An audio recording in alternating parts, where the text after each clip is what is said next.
ఇప్పుడే Country Delight యాప్ని download చేసుకోండి. Download the Country Delight app now. నమస్తే, welcome to Suman TV.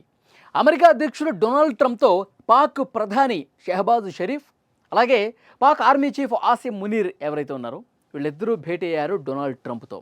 White హౌస్లోని ఓవల్ ఆఫీసులో గురువారం సాయంత్రం సరిగ్గా 4:30 ట్రంప్తో భేటీ అయ్యారు. వీళ్ళు వైట్ హౌస్కు వచ్చినటువంటి సమయంలో డొనాల్డ్ ట్రంప్ ప్రెస్ మీట్లో ఉన్నాడు, మీడియాతో మాట్లాడుతూ ఉన్నాడు. గంట సేపు వీళ్ళు వెయిట్ చేశారు ఓవల్ ఆఫీస్లో అధ్యక్షుడు ట్రంప్ కోసం. ఈ మీడియా సమావేశం మాట్లాడుతున్నప్పుడే మధ్యలో పాక్ ప్రధాని షెహబాజ్ షరీఫ్ గురించి మాట్లాడాడు. షెహబాజ్ షరీఫ్ ఒక గొప్ప లీడర్, ఒక గొప్ప మనసున్నటువంటి నాయకుడు, చాలా గొప్ప నాయకుడు అని కీర్తించాడు ఆ ప్రెస్ మీట్లో. నెక్స్ట్ వాళ్ళతోనే భేటీ అయ్యేది ఉంది కదా. ఆ ప్రెస్ మీట్ కంప్లీట్ అయిపోయింది, డైరెక్ట్గా ఓవల్ ఆఫీస్లో వీళ్ళతో భేటీ అయ్యాడు. అంటే Shehbaz Sharif first time white హౌస్లో ట్రంప్తో భేటీ అయ్యాడండి. అంతకుముందు ఆసిమ్ మునీర్ భేటీ అయ్యాడు ట్రంప్తో. విందు కూడా ఇచ్చాడు డొనాల్డ్ ట్రంప్ ఆసిమ్ మునీర్కి. అది పెద్ద చర్చ అయిపోయింది. పాకిస్తాన్ ఆర్మీ చీఫ్ని వైట్ హౌస్కి పిలిచి లంచ్ ఏర్పాటు చేయటం, ఒక ఆర్మీ చీఫ్ని ఈ విధంగా లంచ్ ఏర్పాటు చేసి మాట్లాడటం అనేది అందరూ షాక్ అయిపోయారు. ఏదో జరుగుతుంది, పాకిస్తాన్తో ఇంత ఫ్రెండ్షిప్ ఎందుకు అని చాలామంది మాట్లాడినప్పుడు కూడా దాని వెనకాల వేరే కారణాలు ఉన్నాయి. భారత్ను ఇబ్బంది పెట్టే చర్యలు అప్పటి నుంచే స్టార్ట్ అయినాయని చెప్పి అర్థమవుతోంది.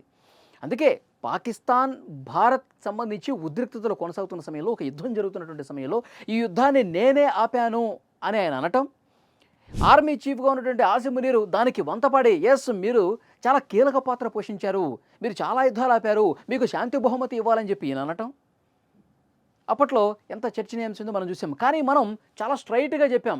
మోదీ గారు ట్రంప్కి ఫోన్ చేసి మా మధ్యలో మీరు రావద్దు, యుద్ధాన్ని మీరు ఆపలేదు అని చెప్పి చాలా కరాఖండిగా ధైర్యంగా చెప్పాం. కానీ వీళ్ళు ఏం చేశారు, అయ్యా మీరే ఆపింది, లేదంటే మేము చచ్చిపోయేవాళ్ళం, మీకు శాంతి బహుమతి ఇవ్వాల్సిందే అని చెప్పి కాళ్ళ మీద పడింది వీళ్ళే కదా. సో డెఫినెట్గా పాకిస్తాన్కి ఇప్పుడు ప్రధాని కూడా ఇక్కడ భేటీ అయ్యాడంటే, పాకిస్తాన్ ప్రధాని ఆర్మీ చీఫ్ కూడా ఇద్దరు కలిసి నిన్న గంట పాటు కలిసి మాట్లాడుకున్నారంటే పాకిస్తాన్కి అమెరికా ఎంత దగ్గరవుతుంది అనేది చాలా క్లియర్గా అర్థమవుతుంది. అంటే దాని అర్థం ఏంటి, భారత్కి దూరం జరుగుతున్నాడు డొనాల్డ్ ట్రంప్, ఇప్పటికే జరిగిపోయాడు. ఇక భారత్ని వదిలేసుకున్నాడు, నాకు పాకిస్తానే కావాలి, పాకిస్తాన్లో ఉన్నటువంటి ఉగ్రవాదుల్ని ప్రేరేపించే ఆ దేశమే నాకు కరెక్టు, ఆ దేశ మనస్తత్వమే నా మనస్తత్వం ఒకటి, కాబట్టి నాకు పాకిస్తానే కరెక్ట్ అన్నట్టుగా డొనాల్డ్ ట్రంప్ వ్యవహార శైలి ప్రస్తుతం ఉంది. పైకి చెప్తా ఉన్నాడు, భారత్తో మాకు మంచి సంబంధాలు ఉన్నాయి, భారత్ మాకు విడదలేని బంధం ఉంది, మంచి ద్వైపాక్షిక సంబంధాలు ఉన్నాయి, మోదీ గొప్ప లీడర్ అంటూ పైకి చెప్తా ఉన్నాడు. కానీ అంతర్లీనంగా మనసులో ఏముంది, అతనికి పాకిస్తాన్ మీదే ప్రేమ ఉంది, అతనికి పాకిస్తానే కావాలి. ఎందుకంటే పాకిస్తాన్లో వాళ్ళకి బిజినెస్లు కూడా ఉన్నాయి ట్రంప్ ఫ్యామిలీకి. కాబట్టి పాకిస్తాన్తో చాలా దగ్గర అవుతున్నాడు. దాని అర్థం భారత్ మీద విషం చిమ్మటానికి ఇంకా ఎన్ని అవకాశాలుంటే అన్ని రకాలుగా భారత్ను ఇబ్బంది పెట్టడానికి ఇతను సిద్ధమైపోయాడని చెప్పి చాలా క్లియర్గా దీన్ని బట్టి అర్థమవుతుంది. వీళ్ళు ఏం మాట్లాడుకున్నారన్నది ఇంకా బయటికి రాలేదండి. వీళ్ళు లోపల గంట పాటు ఏ ఒక్క మీడియాను కూడా అనుమతించాల. ఓవల్ ఆఫీసులో ఏకాంతంగా ఇలా ముగ్గురు కూడా మాట్లాడుకున్నారు. ఏం మాట్లాడుకున్నారో తెలియదు. కానీ అనధికారికంగా వస్తున్నటువంటి ఇన్ఫర్మేషన్ ఏమిటి అంటే, మొన్న సౌదీ అరేబియా పాకిస్తాన్ మధ్య ఒక ఒప్పందం జరిగింది. ఆ ఒప్పందం ఏంటి, ఏదైనా యుద్ధం జరిగినప్పుడు భారత్ ఫర్ ఎగ్జాంపుల్ పాకిస్తాన్ మీదకి యుద్ధానికి వెళ్ళింది అనుకుందాం, అప్పుడు పాకిస్తాన్ మాత్రమే భారత్ మీద యుద్ధం చేయదు.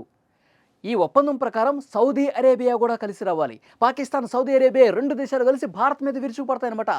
నాటో తరహా ఒప్పందం అనమాట. అలాంటి ఒప్పందం సౌదీ అరేబియాకి పాకిస్తాన్కి మొన్న లాస్ట్ వీక్ జరిగింది. దానికి కారణం ఏంటి, సౌదీ అరేబియా మీద ఒత్తిడి తీసుకొచ్చింది డొనాల్డ్ ట్రంప్. భారత్కు వ్యతిరేకంగా ఎలాంటి పావులు కదుపుతున్నాడు చూడండి. సౌదీ అరేబియాకి మిత్రదేశం అమెరికా. సో ట్రంప్ ఒత్తిడి మేరకు పాకిస్తాన్తో ఈ రకమైనటువంటి నాటో తరహా ఒప్పందం కుదుర్చుకున్నాడు, కేవలం భారత్ని ఇబ్బంది పెట్టడానికే. ఇక్కడ మనం క్లియర్గా అర్థం చేసుకోవాలి.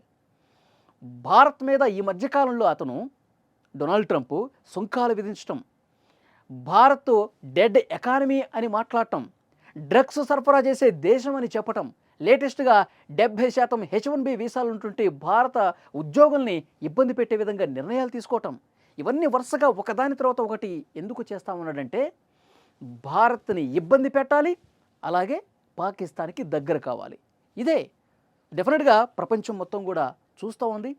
డొనాల్డ్ ట్రంప్ వ్యవహార శైలిని ప్రతి ఒక్కరూ గమనిస్తూ ఉన్నారు. భారత్ మాత్రం చాలా నిశితంగా గమనిస్తోంది.